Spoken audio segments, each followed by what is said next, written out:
Good evening दोस्तों। मेरा नाम दिग्विजय पाटिल और आज हम थोड़ा सा पढ़ेंगे एक नया टर्म जो इनऑर्गेनिक में एडवांस में आता है जनरली और इम्पोर्टेंट भी है। उसको बोलेंगे जेड इफेक्टिव, है ना। या फिर हम एक जो रूल पढ़ने वाले इसके रिलेटेड इसको बोलेंगे स्लेटर्स रूल। ठीक है, तो ये किस चीज़ में आता है काम? तो ये दो चीज़ में मेनली आता है। आपको सीधा सीधा क्वेश्चन आता है कि जेड इफेक्टिव निकालो किसी एलिमेंट के किसी इलेक्ट्रॉन पे, है ना। या फिर दूसरा आपको एक आता है इलेक्ट्रोनिगेटिविटी और एक ऑल्टरनेट रोचो स्केल रहता है। देखो अपने को बहुत सारे स्केल रहते हैं, देखो पॉलिंग स्केल, मोलिकन स्केल। जो ऑल्टरनेट रोचो स्केल है उसका क्या फॉर्मूला था? 0.359 into Z effective upon R square plus आप बोल सकते हो यहाँ पे 0.744, है ना। तो ये किसी मान लो जो हमको फ्लोरीन का निकालना है electronegativity in already ortho scale, तो उसके लिए जेड इफेक्टिव निकालते हैं हम किस पे? Last electron, outer most electron पे, और उसका रेडियस लेता है एंगस्ट्रॉम में और ये फॉर्मूला लगाते हैं।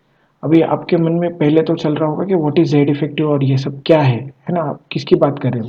तो देखो इसको थोड़ा समझते हैं, जेड इफेक्टिव भी क्या होता है इसको भी समझ लेते हैं। ठीक है, तो जैसे मैं बोलूँगा, मान लीजिए ये मेरा सोडियम का मेटल है ना, सोडियम का एक एटम है। तो सोडियम का एटम होता है, आपको 11 प्रोटॉन होते हैं और ये क्या होता है 2,8,1 ऐसे। तो 2,8,1। अभी देखो ये जो दो इलेक्ट्रॉन है उसके ऊपर क्या लग रहा है? ये 11 प्रोटॉन का फोर्स लग रहा है, राइट। वैसे ये 8 इलेक्ट्रॉन पे भी लग रहा है, वैसे ये एक जो आउटर मोस्ट इलेक्ट्रॉन है उसके ऊपर भी लग रहा है। बट तो ये जो आउटर मोस्ट इलेक्ट्रॉन है, मान लो जो ये एक इलेक्ट्रॉन है, 11th जो इलेक्ट्रॉन है, ठीक है, इस पे कितना चार्ज लगना चाहिए? 11 प्रोटॉन इतना।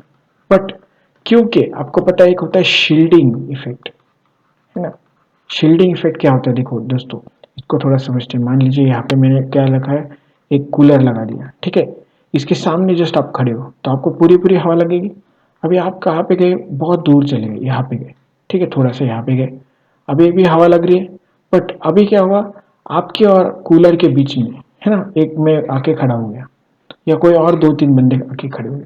अभी आपको हवा लगनी क्या होगी? थोड़ी सी कम हो जाएगी, है ना। वैसे ही क्या हो रहा है, ये जो 11th इलेक्ट्रॉन है उसके बीच में और ये 11 प्रोटॉन है उनके बीच में ये 10 इलेक्ट्रॉन आ गए। देखो उसके वजह से नेट फोर्स ऑफ अट्रैक्शन जो इसके ऊपर 11th प्रोटॉन का लगना चाहिए था वो लगा ही नहीं, है ना। इसको हम डेफिनेशन पे बताते कि इफेक्ट ऑफ इनर इलेक्ट्रॉन्स, है ना, on the force of attraction between outer most electron and central protons, है ना। इसको बोलेंगे शील्डिंग इफेक्ट। ठीक है, और ये शील्डिंग इफेक्ट का भी ऑर्डर है। देखो जैसे मान लो कि मैं कूलर के जस्ट बाजू में खड़ा हूँ तो मैं ज़्यादा हवा शील्ड करूंगा आपको, या आप इधर बैठे हो आपको हवा ही नहीं लगेगी। बट मान लो मैं थोड़ा सा दूर होता, मान लो मैं ये इधर नहीं हूँ, मैं इधर बी पॉइंट पे हूँ, तो शायद मैं कम हवा यहाँ पे आड़ा पाऊंगा और पूरी पूरी हवा आपको ए को लगेगी।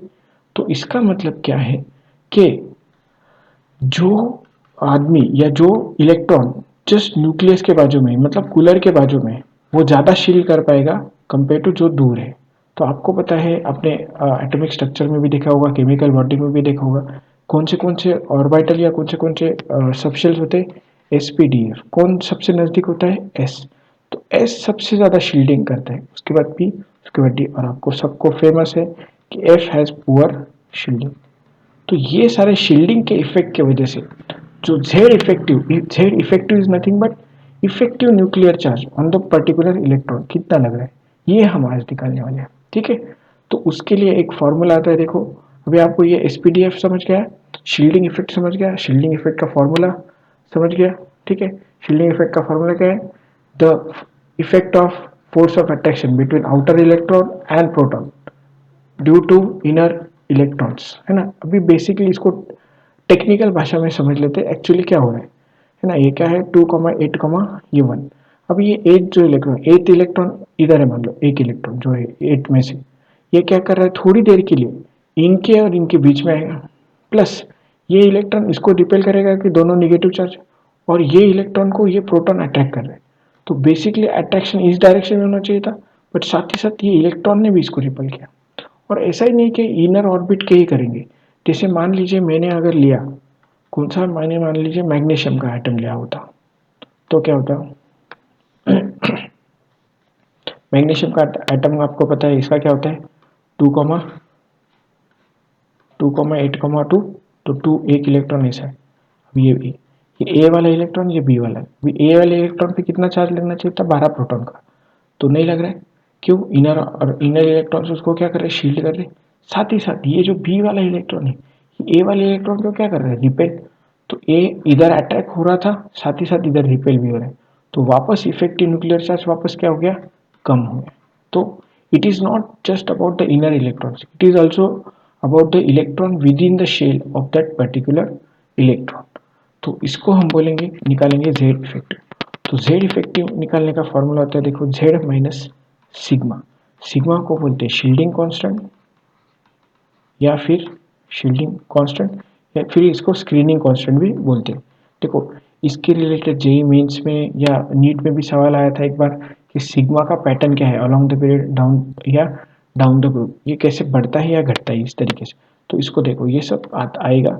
तो इसके लिए हम पढ़ लेते हैं, देखो कैसे इसको निकालते हैं, जिसको इसके रूल है ना। जैसे आपको बोला गया कि किसी एक इलेक्ट्रॉन पे, सोडियम के 11th इलेक्ट्रॉन पे जेड इफेक्टिव निकालो, जो कि कितना होना चाहिए था, 11, बट कितना है, 11 माइनस सिग्मा। तो इस सिग्मा की वैल्यू निकालने के लिए हम कुछ रूल लिखेंगे। तो क्या क्या रूल है, देखो, फर्स्ट फर्स्ट आपको group the electronic configuration as 1s 2s 2p 3s 3p 3d 4s 4p 4d 4f and so on, ऐसे बढ़ते जाएंगे। तो हमने क्या किया, एस और पी को साथ में रखा है, डी को अलग से और एफ को भी अलग से, इस टाइप से पहले आपको ऐसे ग्रुपिंग करनी है। और मान लीजिए, देन सेकंड, देखो हम ये सब रूल एक बार लिख लेंगे, फिर इसको एक रूल लिखने के बाद जब हम एक्चुअल में सॉल्व करेंगे तो आपको इसको ज़्यादा समझ में आएगा। तो मैं एक बार रूल सारे बता देता हूँ। First, classify this as this, ऐसे ग्रुप में।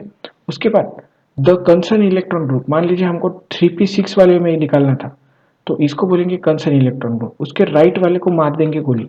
The group from which we are calculating sigma is called concerned group electron, and group's right side to the concerned group electron is taken out, है ना, it is not considered। तो हम इसको कहाँ पे compare करेंगे, consider करेंगे left side को। क्यों, क्योंकि स्क्रीनिंग लेफ्ट साइड से आ रही ना, मतलब प्रोटॉन बीच वाले इलेक्ट्रॉन की वजह से आ रही ना, ठीक है। Then name the concerned electron group as a nth group and consider value of 0.35 for each electron, है ना। अभी ये क्या है तो थोड़ी देर बाद बताऊंगा, ठीक है। जस्ट आप पहले रूल देख लेते हैं सारे। उसके बाद नेक्स्ट रूल क्या है, फॉर एस एंड पी, है ना। फॉर nth ग्रुप हो गया, for n minus one group, for S and P, जैसे मान लीजिए ए nth ग्रुप है, तो n माइनस वन ग्रुप कौन सा हो गया, ये। और यहाँ पे n क्या लेना है, प्रिंसिपल क्वांटम नंबर, है ना। जैसे फॉर एग्जांपल मैं इसकी बात कर रहा हूँ, मान लो 4 की बात कर रहा हूँ, तो उसके लिए ये nth ग्रुप है, तो n माइनस वन ग्रुप, बस n माइनस 3d नहीं होगा, ये 3s और 3p भी होगा, है ना। क्योंकि n क्या बोला हमने, प्रिंसिपल क्वांटम नंबर। तो n minus one group take value of 0.85, ठीक है। इसके लिए हम क्या वैल्यू लेंगे, 0.85 for each electron, and for n minus second group और लेस टेक वैल्यू ऑफ 1, ठीक है।